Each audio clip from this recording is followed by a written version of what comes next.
If you were an American citizen, you were here in the 2020 election, would you have voted for Trump, Biden, nobody, or a third party candidate? I don't know. It's very hard to answer those questions until you're actually in the situation. When Clinton was facing off against Trump, for a very long time, I felt that I would have voted for Clinton. I felt that she had at least the administrative background and the governmental experience to know what the job was and to handle it. I felt that Trump was a wild card, which he most definitely was.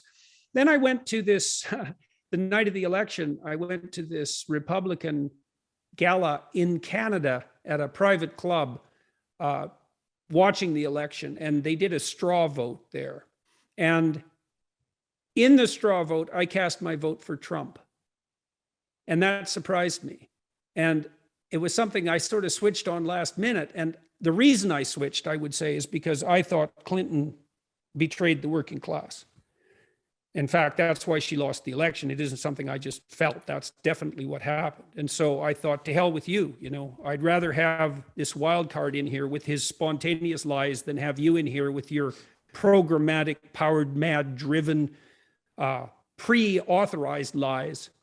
And so I don't know. It's hard to tell what you'll do in a situation until you're actually in it.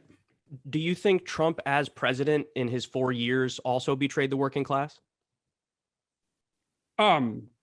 Not in the same manner, no. Really? And I think Trump did some things that were really quite spectacular.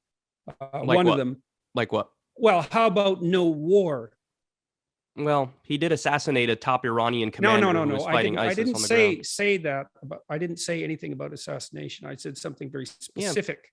I would say that's an act of war. No, it's not an act of war. It's an assassination. An act to of kill war an Iranian commander?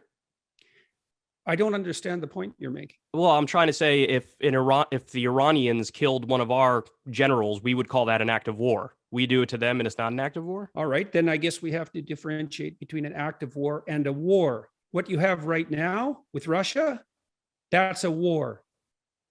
And Trump did not engage the U.S. in a war of that sort. And so that was a signal contribution. He also established the Abrahamic Accords, which have got nowhere near enough attention, not nearer the attention they deserve. And the people who negotiated that should have won a Nobel Peace Prize, because that brings the possibility of peace to the Middle East. And that was a big accomplishment, both of those things. Do you consider the giant increase in drone strikes under Trump problematic? What do you mean problematic? You mean desirable? Do you, because you said, he didn't get us in a new war, but I would consider all those bombings, which are illegal, by the way, an act of war. Do you think I didn't say that Trump's record was unblemished or that there weren't skirmishes of various sorts. I'm not trying to paint him beige or I'm not trying to whitewash him. I'm perfectly aware of Trump's flaws and his advantages. But he didn't embroil the U.S. in a war. And you guys have been embroiled in a pointless war for what? How long now? Since the 1960s? One after another. And then the Abraham Accords are a big deal. And did he betray the working class? Well, I think that's in some sense it's a vague question. Hillary definitely betrayed the working class because she decided to go with the woke mob instead of the typical base of power that the Democrats had always relied on. So can I give you an example? Decision. Can I give you an example on Trump betraying the working class? Because there's a few things you could point to. First of all, there was net outsourcing of jobs under his administration when he campaigned as the opposite. The second thing is his number one legislative accomplishment was a 2017 tax cut where 83% of the benefits went to the top 1%. So those are two examples of, he campaigned as the anti-outsourcing guy. Then there was net outsourcing under his administration. And in fact, that same tax bill incentivized outsourcing.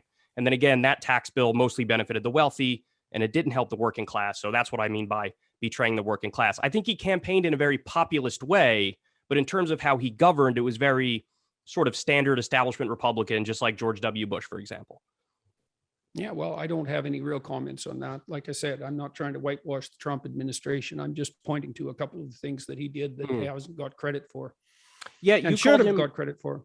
I actually enjoyed, you were on the PBD podcast, I think it was recently, and you made a comment that you found Trump whiny, particularly over the, common refrain that he can't stop saying he thinks the election was stolen. And Well, correct I me if I'm think wrong, it's, but your well, I commentary think was like, it's, move on. well, I think it's a strategic error on his part at minimum. I mean, Trump portrays himself and thinks of himself as a winner. And part of his attractiveness on the populist front was his unabashed, victorious persona, let's say. And he's the guy that gets things done, and he's the guy that wins. But apparently, the election was stolen from him. And so that begs the question, are you the winner and the guy that gets things done, or are you the guy that lets things be stolen from you? And the answer that Trump had always had was, well, I'm not the guy. I'm not that guy. I don't know who else I am, but I'm definitely the winner here. And I think that now campaigning as if he was the victim, let's say, of a plot isn't going to do him any good. I think it was probably a fatal decision from a strategic perspective, because it's so off-brand. And that has nothing, that's completely independent of whatever virtue the argument about the stolen election might have. Well, I don't believe that the judiciary in the United States is so corrupt that the possibility of a valid finding on the election fraud front has been reduced to zero. I don't find that credible. And I do think, so I also think that it's a mistake on that front. And it's a mistake for conservatives. It's a real mistake for conservatives to take that route, because conservatives can't say all the institutions are corrupt and untrustworthy. That's what the radical leftists say. And populist conservatives tend to do that. And that really leaves them with nothing except maybe an appeal to public whim. And that's no way to govern. So I think that was a mistake too. You in your commentary, I do often hear a strong defense of our institutions.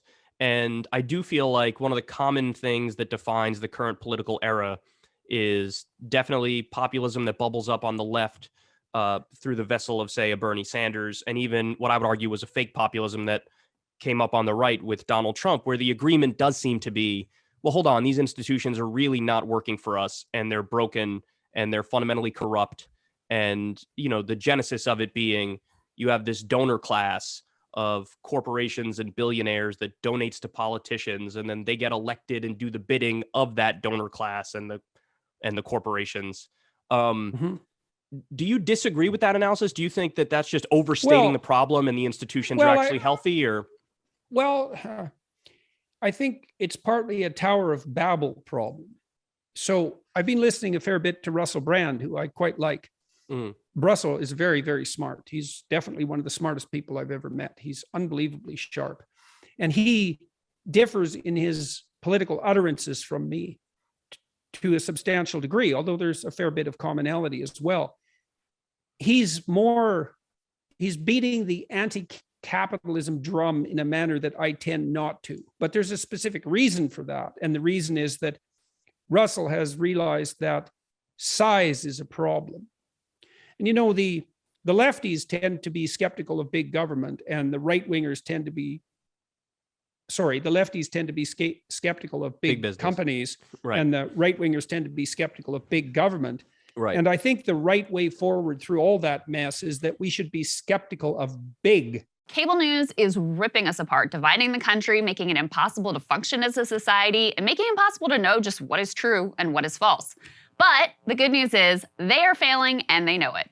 That is why we're building something new, a new mainstream, a healthier one, something more trustworthy, something that we are going to need in one of the most pivotal times in American history. We are building up here for the midterms, for the upcoming presidential election, but we need your help. So if you can help us out by becoming a premium member today at breakingpoints.com, we're trying to change America for the better and the entire world. So what are you waiting for, guys? Go to breakingpoints.com and sign up and help us build a new mainstream.